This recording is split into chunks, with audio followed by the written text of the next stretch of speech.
আজকে আমি দাঁড়িয়ে আছি শেরপুর জেলার সবচেয়ে বড় মসজিদ মাই সাহেবা জামে মসজিদে।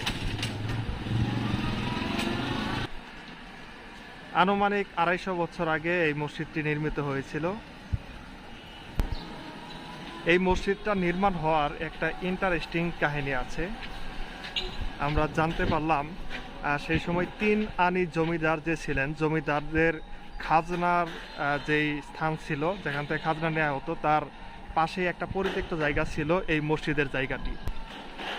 পরে একদিন জমিদার এখানে আসতে চাইলেন এবং বললেন যে এই পরিত্যক্ত ঘরটি হাতি দ্বারা ভেঙে যেন ফেলা হয়। পরে তিনি হাতি পাঠালেন, কিন্তু হাতিটি সেই ঘরটি ভাঙলেন না।